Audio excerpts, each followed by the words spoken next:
ଦେଖିବାକୁ ପୂରାପୂରି ଗୋଲାପ ପାଖୁଡ଼ା ରଙ୍ଗ, ଭାରି ଚଟପଟା ଖଟା ମିଠା ତାର ସ୍ୱାଦ।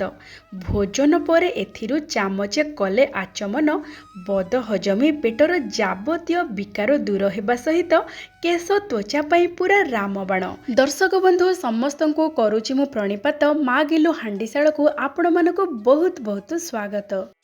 ଦେହକୁ ଭାରି ଉପକାରୀ ଅଁଳା ଆଉ ବିଟ୍ରୁଟ୍ରେ ଗୋଟେ ବହୁତ ବଢ଼ିଆ ଜିନିଷଟେ ଆସନ୍ତୁ କରିବା ପ୍ରସ୍ତୁତ। ମାତ୍ର ଥରେ ତିଆରି କରିବା, ଗୋଟେ ବର୍ଷ ପର୍ଯ୍ୟନ୍ତ ବ୍ୟବହାର କରିପାରିବା।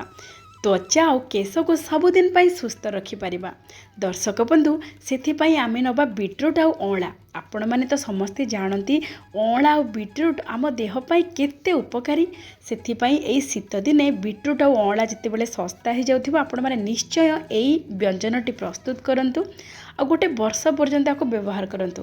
ସାଧାରଣତଃ ପେଟରେ ଗ୍ୟାସ୍ ହେବା, ବଦହଜମି ହେବା, ଏମିତି ହେଲେ ବହୁତ ଗୁଡ଼ିଏ ରୋଗ ସୃଷ୍ଟି ହୋଇଥାଏ। ପେଟରୁ ହିଁ ବହୁତ ରୋଗ ତିଆରି ହୋଇଥାଏ।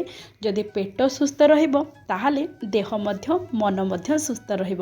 ଆପଣମାନେ ଥରେ ଏମିତି ଅଁଳା ଆଉ ବିଟ୍ରୁଟ୍ରେ ତିଆରି କରନ୍ତୁ ଆଉ ବର୍ଷ ସାରା ଖାଆନ୍ତୁ। ସବୁବେଳେ ପେଟ, ମନ, ଦେହ ସବୁ ସୁସ୍ଥ ରଖନ୍ତୁ ଆଉ ସବୁବେଳେ ହସୁଥାନ୍ତୁ, ସୁସ୍ଥ ରହିଥାନ୍ତୁ। ତେବେ ଆସନ୍ତୁ ଆଜିର ପ୍ରସ୍ତୁତି ଆମେ ଆରମ୍ଭ କରିବା। ଆମର ଏଠି ପ୍ରଥମ ସାମଗ୍ରୀ ହେଉଛି ଅଁଳା, ତା ସହିତ ବିଟ୍ରୁଟ୍। ଅଁଳା ଆପଣମାନେ ଯଦି 1 କେଜି ନେବେ ତାହେଲେ ବିଟ୍ରୁଟ୍ ନେବେ 1/2 କେଜି। ତା ମାନେ ଯେତିକି ଅଁଳା ନେବେ ତାର ଅଧା ନେବେ ବିଟ୍ରୁଟ୍। ଆପଣମାନେ ଅଧିକ ପରିମାଣର ମଧ୍ୟ ପ୍ରସ୍ତୁତ କରିକି ରଖିପାରିବେ। ଗୋଟେ ବର୍ଷ ପର୍ଯ୍ୟନ୍ତ ବିଲକୁଲ ନଷ୍ଟ ହେବନି। ଏଠି ଦେଖନ୍ତୁ, ଅଁଳା ଆଉ ବିଟ୍ରୁଟ୍କୁ ଭଲ ଭାବରେ ଧୋଇ ସାରିବା ପରେ ବିଟ୍ରୁଟ୍ର ଚୋପାକୁ ଛଡ଼େଇ ଦେବା ଆଉ ତାପରେ ଆମେ କୋରିକି ନେବା। ପ୍ରଥମେ ଆମେ ଅଁଳାକୁ କୋରି ନେଇଛୁ। ଅଁଳା କୋରି ସାରିବା ପରେ ଯେଉଁ ମଞ୍ଜି ପଡ଼ିଥାଏ ସେଥିରେ ମଧ୍ୟ କିଛି ଲାଗିକି ରହିଥାଏ ଅଁଳା।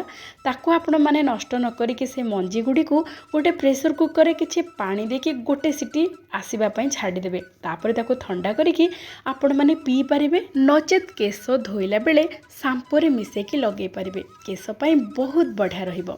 ଏବେ ଦେଖନ୍ତୁ, ବିଟ୍ରୁଟ୍ ଆଉ ଅଁଳାକୁ ଆମେ କୋରି ସାରିବା ପରେ ଏଇ ଦୁଇଟି ସାମଗ୍ରୀକୁ ଭଲ ଭାବରେ ମିଶାଇ ଦେବା। ତାପରେ ନେବା ତୃତୀୟ ସାମଗ୍ରୀ ଅଦା। ଆପଣମାନେ ସମସ୍ତେ ଜାଣନ୍ତି ହଜମ କରାଇବା ପାଇଁ ଅଦାର କେତେ ଭୂମିକା ଥାଏ।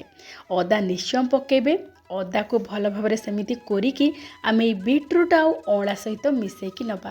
ମୁଁ ଏଠି 1/2 କିଲୋ ଅଁଳା ସହିତ 250 ଗ୍ରାମର ବିଟ୍ରୁଟ୍ ଆଉ 50 ଗ୍ରାମର ଅଦା ନେଇଛି। ଆପଣମାନେ ସେଇ ଅନୁସାରେ ପରିମାଣକୁ ବଢ଼େଇକି ନେଉଥିଲେ ସେମିତି ବଢ଼େଇକି ପରିମାଣ ନେବେ ଆଉ ଭଲ ଭାବରେ ଅଦା, ବିଟ୍ରୁଟ୍, ଅଁଳାକୁ ଭଲ ଭାବରେ ମିଶାଇ ଦେବେ। ଦେଖନ୍ତୁ କେତେ ସୁନ୍ଦର ରଙ୍ଗ ଆସିଛି।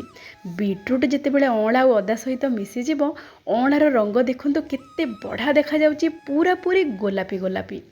ଏବେ ଆମେ ଏସବୁକୁ ଭଲ ଭାବରେ ମିଶାଇକି ଟିକେ କଡ଼କୁ ରଖିଦେବା। ଯେହେତୁ ଅଁଳା ସ୍ୱାଦରେ ଖଟା ଖଟା ସହିତ ଟିକେ କଷାଳିଆ ଲାଗେ, ଆମେ ସ୍ୱାଦରେ ବାଲାନ୍ସ ଆଣିବା ପାଇଁ ମିଠା ସହିତ କିଛି ଚଟପଟା ମସଲା ଗୁଣ୍ଡ ଗୋଟେ ପ୍ରସ୍ତୁତ କରିବା। ସେଥିପାଇଁ ନେବା ମିଶ୍ରି। ଏଠି ମୁଁ ନେଇଛି 250 ଗ୍ରାମର ମିଶ୍ରି। ଆପଣମାନଙ୍କୁ ଯଦି ଅଧିକ ମିଠା ଦରକାର ଆଉ ଟିକେ ଅଧିକ ମିଶ୍ରି ନେଇପାରନ୍ତି। ଯେହେତୁ ଅଁଳା 1/2 କିଲୋ, ମୁଁ ଏଠି ନେଇଛି 250 ଗ୍ରାମର ମିଶ୍ରି। ତା ସହିତ ପାନମହୁରି ନେଇଛି 2 ବଡ଼ ଚାମଚ ଆଉ 1 ଚାମଚ ନେଇଛି ଜିରା, 1 ଚାମଚ ନେଇଛି ଗୋଲମରିଚ ଆଉ 1 ଚାମଚ ନେଇଛି ଜୁଆଣି। ଜୁଆଣି ହଜମ କରିବା ପାଇଁ ବହୁତ ସାହାଯ୍ୟ କରିଥାଏ। ଏବେ ଦେଇଦେବା ସ୍ୱାଦ ଅନୁସାରେ ଲୁଣ ଆଉ ଚଟପଟା ସ୍ୱାଦ ପାଇଁ କଳା ଲୁଣ 1 ଚାମଚ। ଏସବୁକୁ ଭଲ ଭାବରେ ଗୁଣ୍ଡ କରିଦେବା। ବହୁତ ବଢ଼ିଆ ବାସ୍ନା ସହିତ ସ୍ୱାଦ ବି ବହୁତ ବଢ଼େଇ ଦେବ ଆମେ ଯେଉଁ ଏ ଗୁଣ୍ଡଟି ପ୍ରସ୍ତୁତ କରିକି ମିଶାଇବା। ଏବେ ଦେଖନ୍ତୁ, ଏଥିରେ ଆମେ ଲୁଣ ଆଉ ମିଠା ପାଇଁ ମିଶ୍ରି ନେଇଛେ ଆଉ କିଛି ଚଟପଟା ମସଲା ଗୁଣ୍ଡ ମଧ୍ୟ ନେଇଛେ। ଏବେ ଆମେ ବିଟ୍ରୁଟ୍ ଆଉ ଅଁଳା ଅଦାକୁ ଯେଉଁ ଗୋଳେଇକି ରଖିଥିଲେ ସେଥିରେ ଦେଇଦେବା। ତା ସହିତ ଟିକେ ଆଉ ହାଲକା ଖଟା ପାଇଁ ଆମେ ନେବା 1 ଲେମ୍ବୁର ରସ। ଲେମ୍ବୁ ରସ ତା ଉପରେ ପୁରା ଚୁପୁଡ଼ିକି ଦେଇଦେବେ ଲେମ୍ବୁକୁ। ତାପରେ ଭଲ ଭାବରେ ହାଲକା ହାଲକା ଗୋଳେଇବେ ଆଉ ଗୋଳେଇକି ବେଶୀ ସମୟ ରଖିବେନି। ଦେଖନ୍ତୁ, ପୁରା ହାଲକା ହାଲକା ଗୋଳେଇଲା ବେଳେ ଦେଖିବେ ଯଦି ଅଧିକ ସମୟ ଗୋଳେଇକି ରଖିଦେବେ ତାହେଲେ ପାଣି ବାହାରିଯିବ। ତେଣୁ ଆପଣମାନେ ଏଇ କାମଟି ଖରାରେ କରିବେ। ଯେତେବେଳେ ବହୁତ ବଢ଼ିଆ ଖରା ହେଇଥିବ, ଏଇସବୁକୁ ଭଲ ଭାବରେ ଗୋଳେଇ ଦେବେ ଆଉ ଗୋଟେ ବଡ଼ ଜରି ହେଉ କିମ୍ବା ଗୋଟେ ବଡ଼ ଥାଳି ହେଉ, ସେଥିରେ ଏଇସବୁକୁ ଭଲ ଭାବରେ ଖେଳେଇକି ଖରାରେ ଶୁଖେଇ ଦେବେ। एसबू टिके हाल्का करके भल भाव मिसेबे जहाँफल कि मिश्री बीट्रूट आउ आमर जो अँला मसला गुंड ये सब भल भाव सब मिसीज आ स्वादटा बहुत चटपटा खट्टा मिठा टिके लुणी होकि बहुत बढ़िया लगे। एबे देखंतु आमे भल भाव गोले सारिबा परे गोटे बड़ थाली नहीं जिबा आउ अल्प अल्प करके पूरा खेलैकी सुखेबा जेमिति बहुत शीघ्र सुखीज तथापि 4-5 दिन बढ़िया भाव सुखेबे जेपर्यंत पूरा पूरी भलरे सुखिनी जेते भल सुखिबो सेते अधिक दिन रहिबो। टाण खरारे भल भाव सुखेबे जहाँफल कि 5-7 दिन बढ़िया भाव सुखी सुखीगला पर ताकू आपण माने गोटे डबारे रखिबे आ गोटे वर्ष पर्यंत आपण माने व्यवहार करि परिबे।